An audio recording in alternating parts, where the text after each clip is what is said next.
não consigo rezar, padre. Eu tenho muitas distrações. Gente, não existe distração. Eu tive uma briga com Deus nesse negócio de distração. Quando eu fui, você imagina, eu fui para o seminário com 21 anos de idade. Adulto. Viviam a vida mais mundana e impossível. Tudo que não prestava eu sabia fazer direitinho. A gente aprende fácil que não presta. Então tinha uma vida, trabalhava na fábrica, levantava 4 e pouco da manhã, deitava meia-noite quando chegava da escola. Tinha uma vida bem agitada. Aí vai para o noviciado.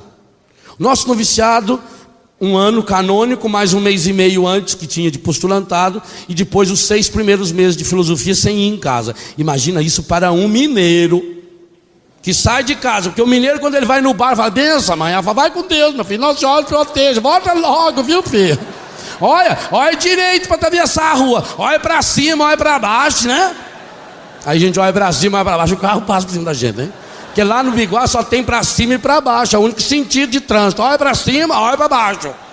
Aí mamãe falou: olha, eu cheguei em São Paulo, olhei para cima, olhei para baixo, fui atravessar, não pode, né? Então, estou lá no Santa Catarina, outro idioma, a gente falava só o mineiro, chega lá uma língua diferente, né? Então, eu ia rezar, todo dia tinha que fazer meia hora de adoração. Aí eu ia lá rezar, Santíssimo exposto, eu começava: Senhor, eu quero te adorar, quero te louvar, gente. Vocês não imaginam onde ia a minha cabeça. Quando eu lembrava, nossa, voltei, Senhor, Senhor, me perdoa, misericórdia, Senhor, misericórdia, Senhor, misericórdia. Senhor, o que eu pensei agora, eu não quero nem contar para o Senhor, estou com vergonha, Senhor. O pensamento foi longe, ia longe, voltava. Aí comecei a brigar com Deus. Eu falei: esse negócio está errado. Eu quero rezar, eu quero mudar de vida. Eu tô ajoelhado aqui, Senhor. Aí o Senhor está aí, eu estou aqui, nós estamos aqui, Senhor. E como é que o Ricardinho tem força de entrar dentro da minha cabeça? Eu não me conformava com aquele negócio. Eu ia me confessar, o padre punha a mão na minha cabeça. Agora vai. E ia rezar, lá vinha aquelas ideias. Porque tem certas coisas que você não quer ver, mas o zóio vai sozinho. Não é assim, ó? Passa uma moça bonita, você não quer ver, mas aquilo vai puxar, vai puxar. O pensamento é assim, ué. E o pensamento vai com você aonde você for. Aí estava lá: Senhor Jesus, eu quero te adorar hoje, louvar, aleluia, glória. Eu fiquei tempo nessa luta. Me consagrei, fui para filosofia. Aí piorou, que eu ia para 6 aulas de filosofia. Estudava Sócrates, Platão, Aristóteles, ia rezar que jeito de metafísica, a essência na potência do ser. Aí ia gerar lá o pensamento do passado e do presente, e do futuro então piorava. Tinha dia que eu ia para o mundo inteiro. Meu Deus, alguma coisa errada. Aí ia pedir orientação. Isso é distração, meu filho. Isso é coisa de demônio. Manda embora. Sai, capeta, vai embora. Vai embora, Ricardinho. Ia rezar, queria rezar. Queria me concentrar em Deus. E aí eu pude, com algum tempo depois, começar a fazer uma experiência mais dialógica com Deus. Porque a gente só briga com Deus quando vira amigo dele. Não é assim? Quando você conhece uma pessoa, no começo, você está cheio de etiqueta, né? Você vai na casa da pessoa, ela oferece café, você fala: obrigado, eu quero. Vontade de pegar aquele bolão todo comigo, né? Nada, cara. Já tomei café. Depois fica até com lombriga de vontade, né?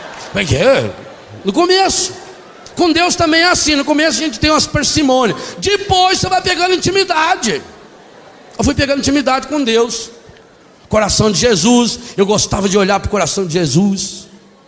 Isso foi lá em 1983, 84. E um belo dia eu comecei a pensar: alguma coisa está errada. Eu estou aqui na capela, porque eu ia para a capelinha, a gente tinha as capelinhas perto do quarto, De noite, eu chegava a passar a noite inteira na capela. Muitas e muitas e muitas e muitas vezes eu passei a noite inteirinha. Ajoelhava lá nas almofadas, caía, dormia ali, acordava no dia cedo. Quantas vezes eu dormi na capela? E passei muitas vezes também rezando 2, 3, 4 horas. Então eu comecei a pensar, eu estou na capela, só eu e Jesus aqui dentro. Aí comecei a brigar, o Senhor, ou o Senhor tem poder ou não tem. Ou o Senhor é ou não é. E eu quero que o Senhor seja Deus. Eu estou me consagrando, Senhor. Senhor, hoje mesmo me confessei, joguei todos os meus pecados, queimei o calendário, joguei meus pecados fora. E por que está vindo esses pensamentos, Senhor? Tira esses pensamentos de mim. E a gente escutava aquela vozinha dizendo, não tiro, não tiro, não tiro, não tiro. Achava que era o encardido. Mas aí eu comecei a conversar com o Senhor, depois foi ficando bem amigão assim, né? Aí eu fui conversando com o Senhor, falei, alguma coisa está errada. O encardido não pode ter esse poder? Como é que pode ter poder sobre a minha cabeça, meus pensamentos? Se a minha vontade é de estar em Deus, como é que o desejo pode ser maior? Não pode.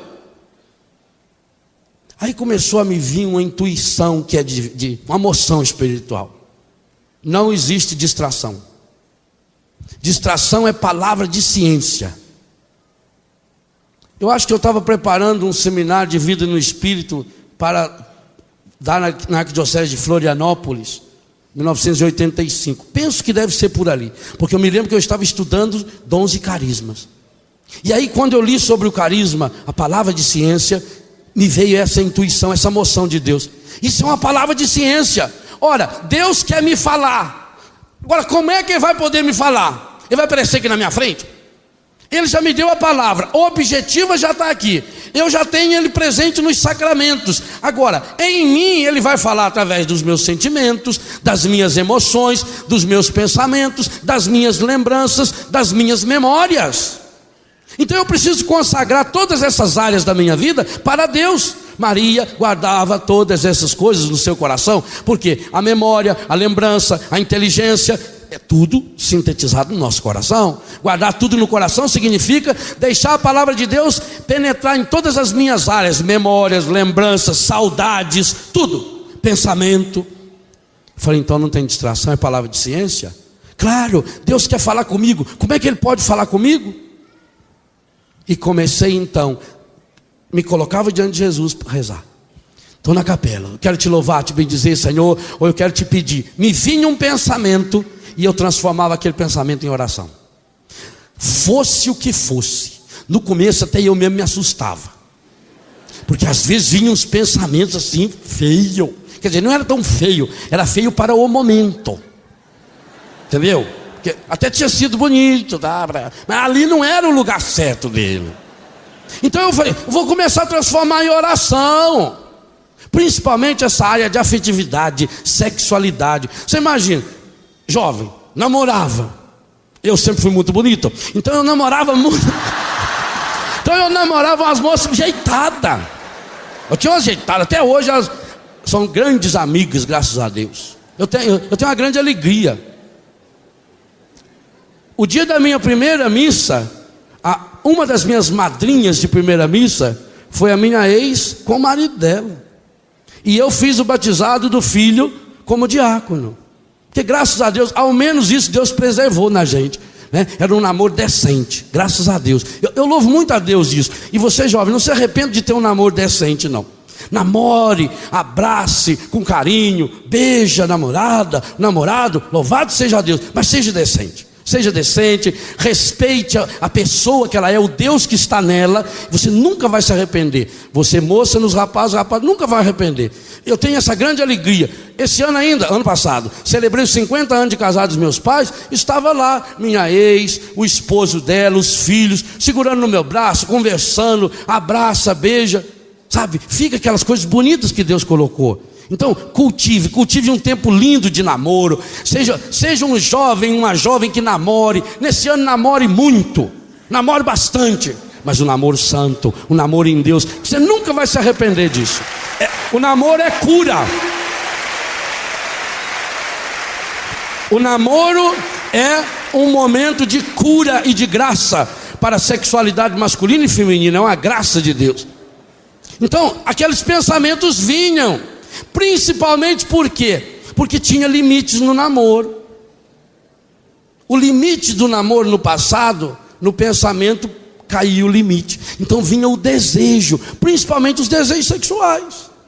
Ué, rapaz, jovem, lutando para ser casto, lutando para não se masturbar, para não ver nenhuma impureza, e não, lutando só, não via mesmo, graças a Deus, de não ver filme, de não ver revista, essa porcariada toda. Graças a Deus, na minha época no convento não se via novela, louvado seja Deus, isso era um grande valor da minha congregação. Não se via, via o jornal e olha lá. Então a gente tinha, objetivamente falando, a gente tinha tudo para ter uma vida casta, mas lá no pensamento não tinha. Então eu comecei a rezar as minhas distrações sexuais. E quando eu começava, por exemplo, a pensar numa moça, eu tentava ver o rosto dela e ia transformando o rosto dela no rosto de Nossa Senhora. E sabe que até isso, que até hoje eu faço assim? Hoje, se eu precisar dar banho numa filha minha, não tenho medo nenhum de fazer. Nenhum. Porque eu olho para elas e vejo o rosto de Nossa Senhora. Quem me ensinou isso? Foi a oração bíblica que fazia ajoelhado lá nas distrações. Aonde o Espírito me levava, eu ia. E transformava em oração. Mesmo pecados que eu sabia que era pecado que eu tinha cometido. Aí eu comecei a pensar, meu Deus, mas se é pecado, eu já confessei, por que eu tenho que rezar? Porque o pecado da gente nunca é só nosso.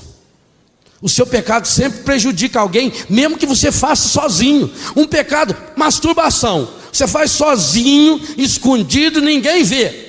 Mas esse pecado prejudica a igreja, porque você faz parte do corpo da igreja. Imagina o seguinte, que você vai fazer uma grande viagem de navio, você vai lá e compra a cabine, é sua, ninguém pode entrar lá dentro.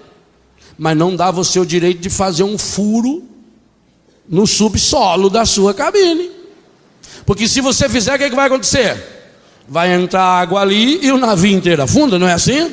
Pois então o pecado é assim, mesmo aquele pecado que a pessoa faz escondido lá na cabine do seu quarto, seja onde for, enfraquece a igreja inteira. Então se isso volta, não é que você não foi perdoado, é que você precisa transformar esse pecado naquilo que Deus quer fazer com o pecado. Deus quer pegar o pecado e devolver o pecado como força de graça. E é essa força que Deus faz em nós. Se eu quero ser cheio de graça, eu preciso tirar o pecado que eu tenho, mas também os resquícios de pecado que eu já tive. Quando o padre Jonas hoje nos convidou, sacerdotes, a impormos as mãos sobre vocês e abençoar, ele usou a palavra indulgência. Indulgência é isso, é como se fosse o grande reservatório. Veja, você pega a água, o motor, joga a água, fica lá na caixa d'água. E depois você vai lá e abre a torneira, o outro abre o chuveiro, da mesma água, aquele reservatório de água, a água vai para a casa inteira. Pois muito bem, toda a nossa oração, toda a nossa vida de Deus, ela cria um reservatório de graça no coração de Deus. E é nesse reservatório, a indulgência, é pegarmos essa graça que está aí e distribuirmos essas graças, porque nosso Deus, Ele é rico em misericórdia, Ele quer nos encher de graça. Ora, quando eu tenho um pecado que eu cometi no passado, que ele está enfraquecendo a igreja, ele está sujando esse reservatório de graças, eu preciso então transformá-lo em graça, em oração, em conversão, em um propósito de vida, em um começo de uma vida nova. Então eu vou retomando a minha oração. E gente, eu fui chegando numa experiência muito linda. Eu digo a vocês, eu tenho muitas experiências lindas de Deus na minha oração. Eu não sei o que é distração, porque eu sei que cada palavra, que cada gesto que me venha, por pior que seja, o meu Deus é maior que tudo isso, e tem inclusive o poder do Espírito de transformar tudo isso para o meu crescimento, para que eu possa ser cada vez mais um homem cheio do Espírito Santo. E é isso que eu quero ser. Eu quero ser do jeito de Maria, cheio do Espírito Santo, porque eu quero ser cheio dessa graça, eu quero experimentar essa felicidade. Tudo da Canção Nova em um só lugar. Canção Nova Play.